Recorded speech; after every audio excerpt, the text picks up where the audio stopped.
What's up, guys and gals? Jared here with another brand new episode of Movies Explained Poorly! Yeah, we don't have much of a budget for this show yet. Now, I thought I'd make this a little bit more interesting, so I took a bunch of different movies that I haven't seen, put them in this nice little hat, shake them up, and then I'll pull one out and try to explain the plot of the movie. Remember, Jared has not seen any of these movies. He has a very busy schedule and he can't watch everything, except for Kazam. That's a flawless film. Alright, so first up is 2015's Creed. Okay, so obviously this follows in the Rocky franchise. It follows Adonis Creed's son, just Creed. I think his name's kind of like Cher and Seal. He only has one name. And Rocky is getting older. I mean, really old. And Adrian has passed along, and every night he's like, Adrian, where are you? But anyways, one day Rocky is walking down the street and he's thinking to himself, he's gotta pass these skills, these fighting skills on to someone else. So it's this weird like Green Lantern mantle type thing. But he walks by an alley and he sees these two people fighting, and then all of a sudden Creed's one last breath kicks in.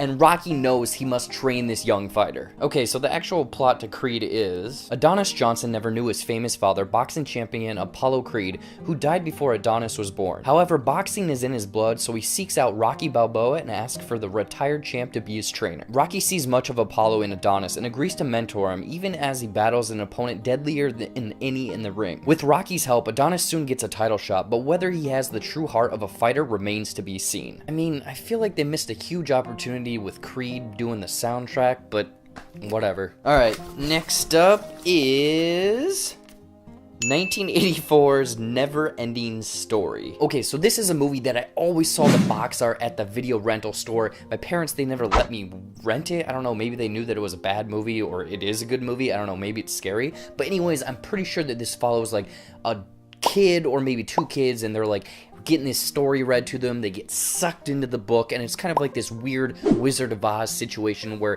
they're going on this journey to kind of get back home, and they run into all of these different creatures along the way. I know that there's this like furry dragon dude that the kid rides, and he's like, yippee! And then there's also this other weird scene. I don't know how it ties into the rest of the movie, but there's a horse that drowns in mud. Yeah, not really sure how that ties into anything. But obviously this is a never-ending story, so there's like 4, 5, 8 sequels to this movie, and it just keeps going and going and going. Alright, so the first installment in the never-ending saga is, on his way to school, Bastian ducks into a bookstore to avoid bullies. Sneaking away with a book called The Never-Ending Story, Bastian begins to read in the school attic. The novel is about Fantasia, a fantasy land threatened by the Nothing, a darkness that destroys everything it touches. The kingdom needs the help of a human child to survive. When Bastian reads the description of himself in the book, he begins to wonder if Fantasia is real and needs him to survive. I mean, it kind of sounds like Page Master, but with a flying furry dragon thing. Alright, next up is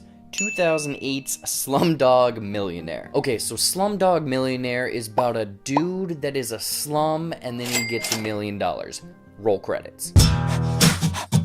No, but seriously, this movie takes place in India, and it follows a dude that is on the Indian version of Who Wants to Be a Millionaire, and he's going through all of these different questions, but he's using these, like, life experiences to answer each of the questions. So he's asked a question, then it jumps back to a previous time in his life, and one of those is when he's a kid and he's hiding in an outhouse, and people just keep hitting on him, and then he develops this weird, irrational fear of chocolate fountains. Yeah, the movie really abandons that plotline really quick, but then he goes back, he wins $1 million. There's also, like, this love story that's thrown into it, so he wins the $1 million, he gets the girl, there's song, dance, it turns into a musical, happy ending. Alright, so Slumdog Millionaire is actually about an 18-year-old Jamal Malik answers questions on the Indian version of Who Wants to Be a Millionaire. Flashbacks show how he got there. Part of a stable of young thieves after their mother dies, Jamal and his brother Salim survive on the streets of Mumbai. Salam finds the life of crime agreeable, but Jamal scraps by the small jobs until landing a spot on the game show. Alright, I nailed that one pretty close. I mean,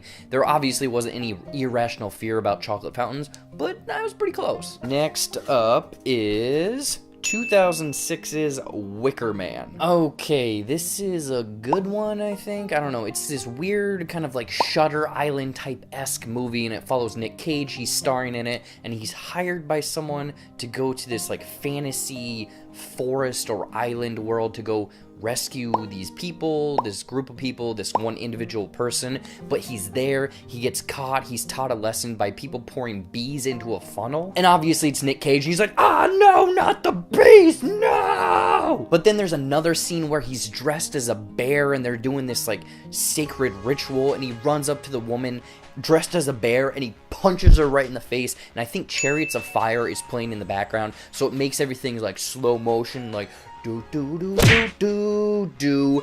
Pa! Disclaimer, Jared does not condone or promote domestic violence. No man should ever punch a woman, especially dressed in a bear costume. That is just ridiculous. Then he saves the girl, returns back to the homeland, and that's the end of the movie. So the actual plot to the Wicker Man is, a reclusive lawman travels to a secluded island to search for a girl who has gone missing. Once there, he discovers sinister forces at work among the island's secretive residents, including strange sexual rituals, a harvest festival, and possible human sacrifice. Well, that sounds like a weird film. And lastly, we have...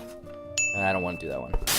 2016's Moonlight. So Moonlight is supposed to be the best movie of 2016. We all know that it was La La Land. But this movie follows around this kid, and it's like him growing up, and it's kind of split into 3 different time eras. Him as a kid, him in his early 20s, him as an adult, and it kind of goes through like how he is raised, kind of this is emotional, hard-hitting story of just kind of life in general. Oh, and he's on a beach and he totally blows another dude. So the actual plot or main draw of Moonlight is a look at the 3 defining chapters in the life of Tron, a young black man growing up in Miami. His epic journey to manhood is guided by the kindness, support, and love of the community that helps raise him. Well, clearly I need to see Moonlight because I did not get that story right at all. Alright guys, so that was a brand new episode of Movies Explained Poorly!